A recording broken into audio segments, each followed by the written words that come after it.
mereka itu mengurangi, kan nggak pernah tahu karyawan itu apa sih sebab musabab dikuranginya karyawan. Nah, itu menurut Bang Ahmad, pernah nggak sih dapat bocoran gitu ya dari Mak, kita nih udah nggak mungkin kita dapat diteruskan kontraknya. Kenapa? Banyak juga yang menurut saya sebenarnya patut untuk dipertahankan, ada juga yang memang harus diberhentikan. Biasanya itu isunya apa sih? Kalau isu begitu ya dari manajemen sendiri punya penilaian sendiri ya, jadi dari segi absensinya, performance-nya, tiap harinya itu dia tuh tiap bulannya, minggunya dia itu meningkat atau menurun. Ada gitu yang memperhatikan di bidang tersebut. Selain itu kan ada juga yang memang melihat atau modelnya itu dari ya segi yang biasa kita temui lah ya, servisnya atau apa dalam kalangan toko gitu. Tapi kadang-kadang memang yang jadi problem sekarang itu terbentur sama yang namanya satu keputusan dari manajemen tersebut atau tersebut, kedua sama emang harusnya tuh seperti itu.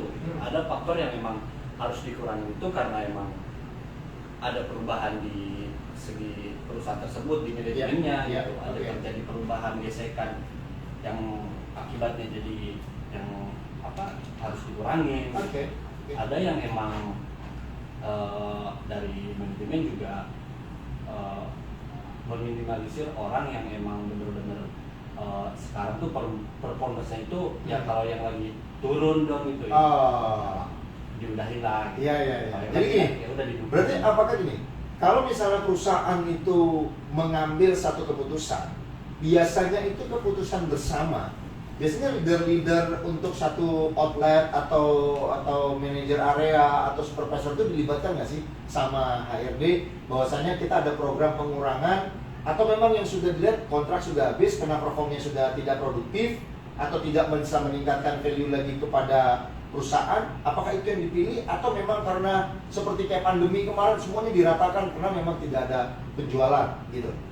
Ada emang pilihannya itu tadi, ada yang emang dari segi performa dia kurang, ada emang yang dari manajemen yang emang harusnya seperti itu gitu. Ada yang harus begitu. Tapi kan sebelumnya jauh sebelum mereka ini berhenti, ya kan? Sebelum berhenti itu 1 bulan sebelum itu udah ada info. Jadi ketika ada info, jadi karyawan itu ada space untuk emang dia mencari batu loncatan lagi di luar sana. Nah jadi gini, teman-teman Kado FM, memang kalau untuk kita mengatasi yang namanya tenaga kerja, pengurangan antara perusahaan, kita tuh memang semuanya harus bisa melihat bagaimana perjuangan teman-teman kita di luar di sana itu harus juga kita meningkatkan kapabilitas kita sendiri ya, value kita juga harus terjaga. Jadi teman-teman K2 FM, memang kita tuh kalau karyawan kadang-kadang kita ada yang belum sarjana atau masih tamatan STA SMA sederajat, dan dapat banyak yang juga pekerjaan-pekerjaan yang kalau kita lihat ya sebagai apa ya, kalau misalnya yang paling sekarang ini yang paling terkecil itu dalam kategori jabatan pekerjaan itu apa kalau tamatan SMA? Kalau tamatan SMA sih tergantung ya. Sekarang itu banyak perusahaan swasta atau menengah ke bawah, menengah ke atas. Itu yang emang ya dia punya skill ya. Dia pantas buat terima jabatan yang lebih bagus. Itu biasanya kalau tamat SMA itu sampai di posisi mana itu? Apakah supervisor kah? Atau bisa sampai dia, supaya adik-adik kita di luar sana juga tahu, jangan juga kita cuma tamat SMA, wah kita nih nggak bisa bakal bekerja gitu, nggak boleh juga gitu, karena kan nggak semua orang bisa punya kesempatan kuliah kali ya, atau memang dia hanya bisa tamat SMA, bagaimana kalau dia nanti kuliah waktunya nggak bisa kejaga karena dia harus bantu orang tua. Nah biasanya tamat SMA itu sampai di mana dia mendapatkan pekerjaan? Jabatan pekerjaan? Kalau tamatan yang pernah Ahmad tahu? Ya, tamatan SMA seperti itu atau sederajatnya ya. Awalnya pasti dia biasa berkarir dari bawah, dari bawah ya kan. Ya itu tadi, ketika performance emang mendukung, bagus, dia pasti levelnya tuh makin naik, makin naik. Di situ juga mungkin pemikiran kan berubah, pemikiran berubah, terus berkembang, akhirnya skillnya terasa bagus. Iya, jadi nilai itu ya sama perusahaan. Jadi Dan berarti perusahaan juga nggak melihat kamu tamat SMA atau kuliah. Iya, Selama betul. performnya oke, bisa mengembangkan dan menguntungkan untuk perusahaan dan saling menguntungkan buat karyawan, jabatan itu pasti akan ada. Dan ada kesempatan. Nah, itu teman-teman K2FM. Bang Ahmad mengatakan masih ada kesempatan yang tamat SMA, dia meniti karir dengan teknis yang baik, dengan kebutuhan yang baik, perusahaan pasti akan melihat apa posisi kita dan untuk menaikkan value kita. Itu yang paling penting kesimpulannya. Bang Ahmad, dalam beberapa bulan lalu, kalau nggak salah 2 bulan yang lalu, Bang Ahmad sempat mengalami, yang saya dengar nih ya, sempat juga mau hampir diputus oleh perusahaan. Itu bagaimana cara ngatasin untuk supaya tetap tenang, atau bagaimana biar supaya berkarya lagi? Apa yang sekarang lagi dilakukan pada saat posisi itu? Ya, di saat seperti itu, posisi itu ya kita balik lagi ke diri kita sendiri. Ketika hadapi satu masalah ya kita nggak mungkin stuck di posisi itu aja. Mungkin kita setuju itu. berdiam diri. Ya kita keluarin aja skill apa yang kita punya, kemampuan atau bisa apa yang benar-benar kita bisa kembangkan, bakat apa yang bisa. Bakat itu kan bukan hanya sekedar bakat. Banyak sekarang bakat itu bisa jadi value kan. Betul. Nah di situ kita ambil kreativitas kita, kemauan kita. Selagi kemauan kita ya dengan semangat tinggi, ya pasti apa aja hobi pun sekarang kan bisa jadi value. Gitu. Bang Ahmad pernah nggak dengar teman Bang Ahmad begitu dia di stop oleh perusahaan atau dia kena salah satu pengurangan? Terus kegiatan apa yang pernah membuat akhirnya dia semangat kembali? Terus kemudian dia berkarya di luar atau dia usaha kecil atau apa? Pernah nggak dapat cerita seperti itu teman-teman Bang Ahmad? Banyak sih sebenarnya. Banyak. Ya ada sih yang dia kan sempat satu kerjaan juga. Sempat udah agak lama sih. Agak lama. Jadi dia keluar dari situ memutuskan untuk dia tuh kayak gue tuh bisa loh ini. Tapi kok dari sistem nih. Gue tuh bisa loh kayak ini. Iya. Jadi teman-teman K2FM, ini bahasa yang kayak gini nih. Semanganitas itu adalah gue tuh bisa loh kayak begini. Iya. Nah, kok bisanya itu kan mesti harus lebih baik kan? Iya. Nah, itu pernah dilakukan untuk kegiatan apa? Dia dagang apa atau dia buka usaha apa?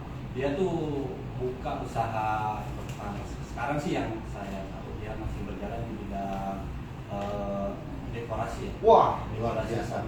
Iya, dekorasi furniture. Terus apa lagi dia lakukan? Jadi yang dia lakukan tuh dia punya skill. Kan dia punya skill. Ibaratnya ya kenapa gue punya skill tapi nggak bisa bener-bener 100% pure buat gue sendiri. Kenapa harus ya kita bekerja yang nggak ada salahnya sih. Kalau bekerja kan kita meningkatkan pengalaman juga, wawasan. Ya karena memang itu bekerja itu udah wajib. Iya. Dengan ikhtiar bekerja itu wajib dan sehingga kita dapat skill pengalaman di kantor kita, di pekerjaan kita itu mulia semuanya. Sehingga kita komen itu untuk pada saat kita berhenti itu kan bisa diberhentikan atau berhenti sendiri atau mulai mau berkarir di luar untuk mendapatkan value yang lebih besar. Nah ini buat supaya adik-adik kita K2FM tahu. Bang Ahmad, temannya Bang Ahmad itu pada saat dia keluar dari zona itu, dari zona pekerjaan dan kembali dia menjadi dekorasi furnitur, pendapatannya nambah atau makin berkurang? Kalau kata dia begini bilangnya. Meskipun sekarang pendapatan kita katanya, dia itu lebih sedikit dibanding yang kemarin ketika saya kerja, tapi ini perusahaan yang gue punya. Itu bagi saya juga motivasi juga. Benar, itu kalau maksudnya ini, kalau macam kayak saya ya, ibarat kata anak perantauan yang memang betul Mat, itu luar biasa.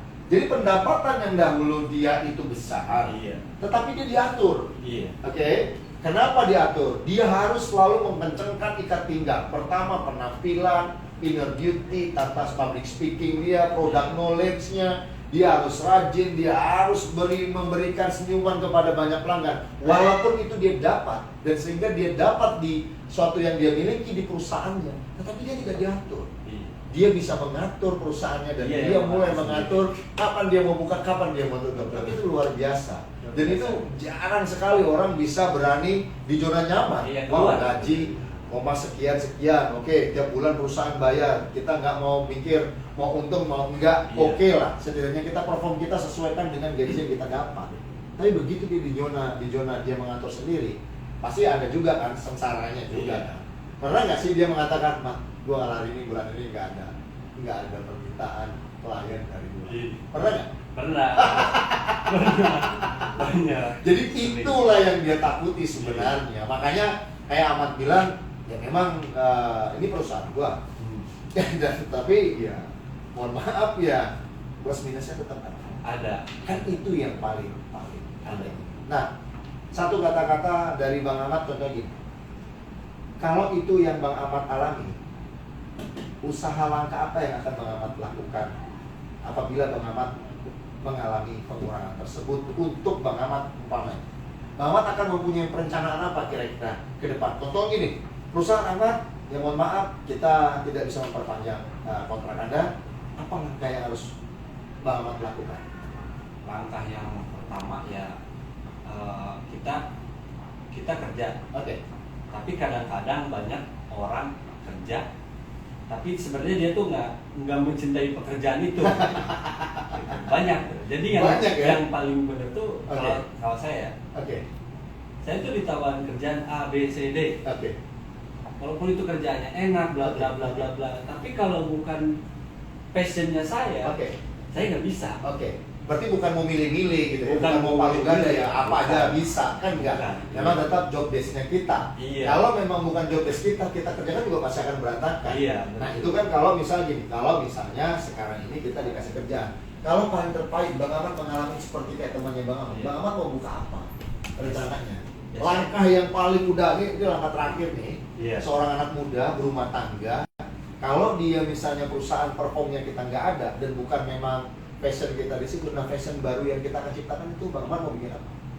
Ya saya mau bikin yang ibaratnya saya punya skill di situ. Oke. Misalkan saya punya skill di bidang dekorasi furniture. Oke. Ya kan. Ya saya bakal Mengembangkan itu. pelan-pelan, ya kan, Oke. ngembangin, belajar juga. Oke. Ya udah, kita kerja atau ngerjain suatu usaha yang bener passion kita suka loh di bidang itu. Oke. Ya insya Allah lah nyaman gitu. Iya, iya, iya. Jadi nyaman, tenang, walaupun hasilnya bisa besar, bisa kecil, naik turun itu adalah usaha ladang Usaha. kita sendiri. Iya. Jadi kalau misalnya kita tertimpa musibah, yaitu kita kena pengurangan, dan langkah terakhir kita harus menjadi pemimpin di tempat kita sendiri. Siapa tahu ke depan kita bisa memiliki banyak karyawan dan kita bisa berbagi kepada orang-orang dan kita tidak melakukan pengurangan tenaga kerja tersebut. Bang Ahmad, terima kasih Terima kasih. sudah mau berbagi sedikit tentang mengenai karyawan yang sedang banyak pengurangan. Perusahaan-perusahaan menengah pun juga banyak juga yang sakit. Jadi menengah ke atas dan menengah ke bawah. Oke, teman-teman K2FM, terima kasih.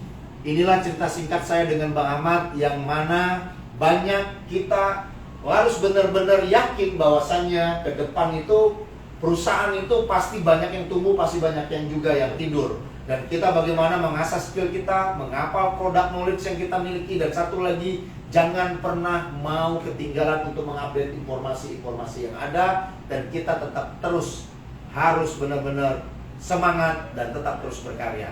Tetaplah terus melihat K2FM, jangan lupa nanti saksikan untuk channel berikutnya, YouTube kita dan podcast kita nanti yang lainnya.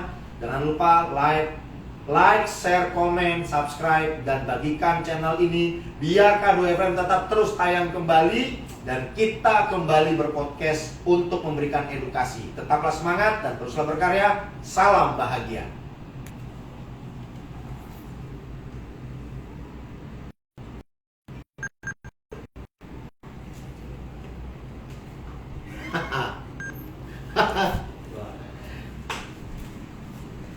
Tapi ini bergema kenapa ya?